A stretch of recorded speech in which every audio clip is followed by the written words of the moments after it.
بسم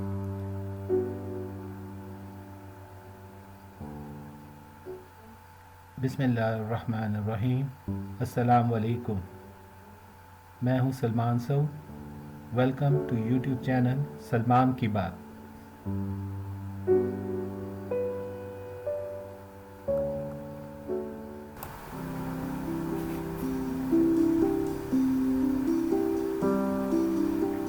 بابری مسجد کی تعمیر کے حوالے سے تاریخ کے جھروکوں میں جھانک کر دیکھا جائے تو اس کی تعمیر کب ہوئی اس کے بارے میں کوئی حتمی رائے موجود نہیں ہے، مگر اس بات کا حوالہ ضرور ملتا ہے کہ یہ مسجد مغلیہ سلطنت کے پہلے بادشاہ ظہیر الدین محمد بابر کی خواہش پر اس کی فوج کا کمانڈر میر باقی، جس کا تعلق تاشقند ازبکستان سے تھا،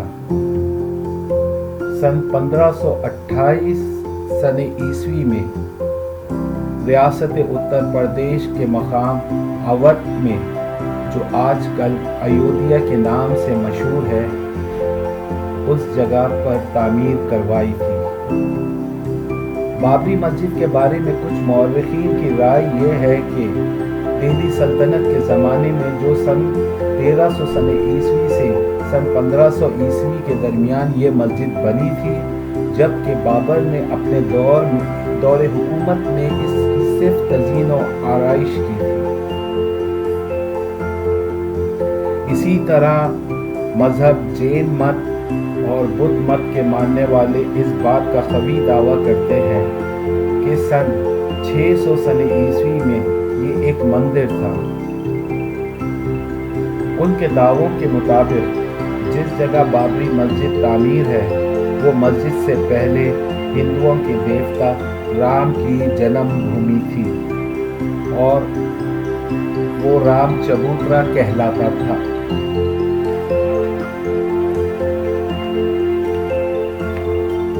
ظہیر الدین محمد بابر نے اس رام چبوترے کے اوپر قبضہ کر کے وہاں مسجد تعمیر کروا دی تھی۔ یہ تمام ہندوؤں کا نظریہ ہے۔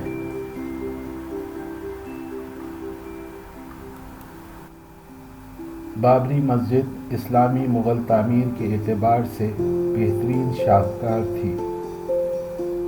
بابری مسجد پر 3 گنبد تعمیر کیے گئے تھے، جن میں درمیانی گنبد بڑا اور اس کے ساتھ 2 چھوٹے گنبد تعمیر کیے گئے تھے۔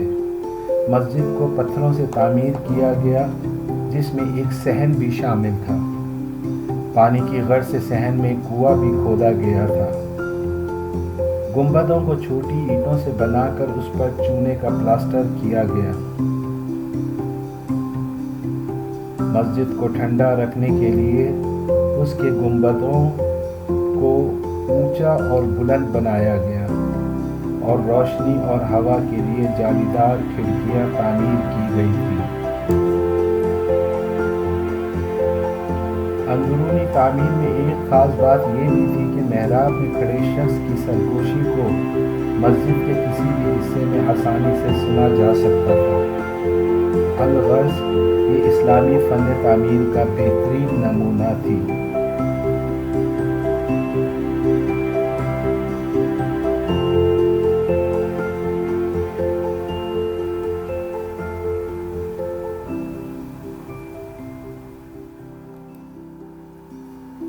دسمبر 1949 میں اکھل بھارتیہ رامایانہ مہاسبھا کے لوگ 9 دن تک مسجد کے باہر رامائن کے پاٹھ پڑھتے رہے، جو اودھی زبان میں تھے، اور پھر 22-23 دسمبر سن 1949 کی درمیانی شب کو 50-60 لوگوں پر مشتمل ایک گروہ مسجد میں داخل ہو کر مسجد میں سیتا اور رام کی مورتی رکھ کر پوجا شروع کر دی۔ اس طرح سے ہزاروں ہندو مذہب سے تعلق رکھنے والے رام اور سیتا کے درشن کے لیے بابری مسجد میں داخل ہو گئے۔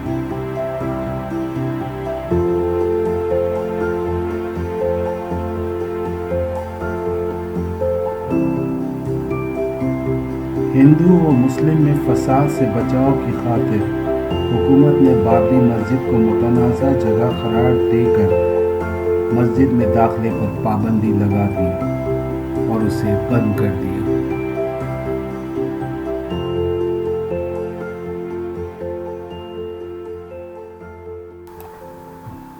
اپریل سن 1984 میں وشوا ہندو پریشد کے نام سے ایک تنظیم نے رام رتھ یاترا کے نام سے پورے انڈیا میں ریلیوں کا آغاز شروع کر دیا۔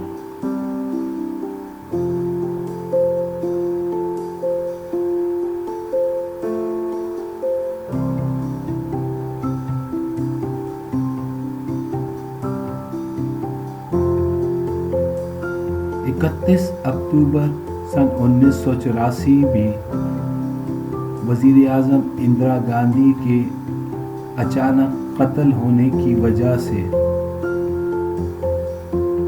اس تنظیم نے یہ ریلیاں کچھ عرصے کے لیے بند کر دی، مگر بعد میں بی جے پی کے سربراہ ایل کے اڈوانی نے ان ریلیوں کی اپنی قیادت میں پھر سے شروع کر دیا، جو سن 1990 اکتوبر تک جاری رہی۔ اندرا گاندھی کے انتقال کے بعد ان کے بیٹے راجیو گاندھی برسر اقتدار آ گئے تھے اور انہوں نے سال میں ایک مرتبہ کچھ پجاریوں کو بابری مسجد میں پوجا کرنے کی اجازت دے دی تھی۔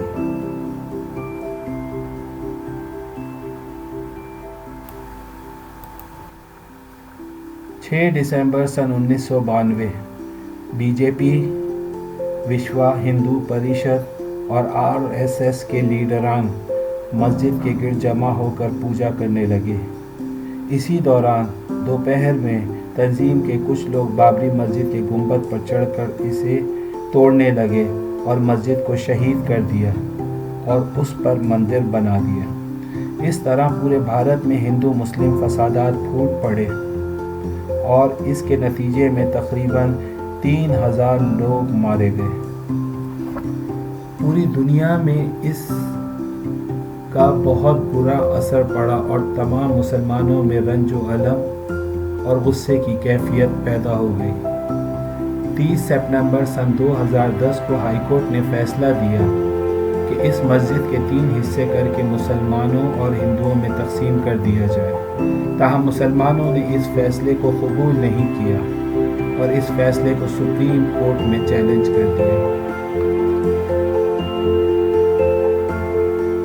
ہر روح کو نکھارو توحید کی بہاروں سے، پھر آذان گونجے گی بابری مسجد کے میناروں سے۔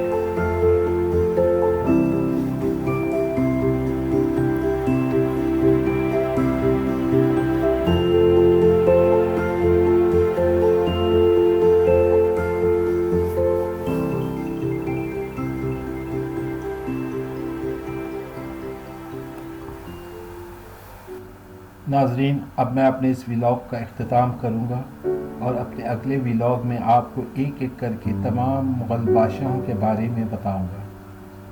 آپ اپنے اس چینل سلمان کی بات کو سبسکرائب کرنا نہ بھولیں اور بیل آئیکن بٹن کو دبا دیں تاکہ آپ کو آنے والے ولاگز کے بارے میں اطلاع ملتی رہے۔ آپ کی سماعت کا بہت بہت شکریہ۔ اپنے میزبان سلمان سعود کو اجازت دیں۔ اللہ حافظ۔